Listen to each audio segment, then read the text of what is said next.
नाशिकच्या पांडवलेणी डोंगराला भीषण आग लागलेली आहे। डोंगरावरील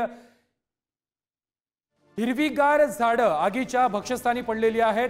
पांडवलेणी डोंगर परिसरामध्ये असलेल्या जंगलामध्ये ही भीषण आग लागलेली होती। ही दृश्य आपण पाहतोय नाशिकच्या पांडवलेणी डोंगरावरील आहेत। या ठिकाणी ही भीषण अशी आग लागलेली आहे। हा वणवा लागलेला आहे आणि त्यामध्ये हिरवीगार झाडं देखील आगीच्या भक्षस्थानी पडलेली आहेत। या संदर्भात अधिक माहिती देत आहेत आमचे प्रतिनिधी किरण ताजने। किरण, या डोंगराला वणवा लागलेला आहे आणि हिरवीगार झाडं देखील या वणव्यामध्ये जळून खाक झाली आहेत। प्रथमेश, अगदी खरं आहे। आपण जर बघितलं तर आगीच्या भक्षस्थानी हिरवीगार झाडं सापडलेली आहेत।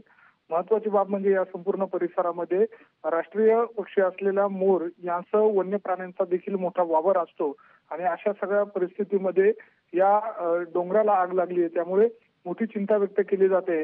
अग्निशमन दलाचे अनेक बंब त्या ठिकाणी दाखल झालेले आहेत। आग विझवण्याचे अनेक प्रयत्न त्या ठिकाणी शर्थीचे केले जात आहे। आता या सगळ्या पार्श्वभूमीवर वन्य प्राण्यांचं काही जीविताला धोका निर्माण झालाय का, असा प्रश्न देखील या निमित्तानं उपस्थित होतोय। आगीचं कारण मात्र अद्यापही अस्पष्ट नाहीये, मात्र आग विझवण्याचे प्रयत्न मोठ्या शर्थीचे सुरू आहेत। प्रथमेश, नक्कीच किरण, धन्यवाद तुम्ही दिलेल्या माहिती संदर्भात।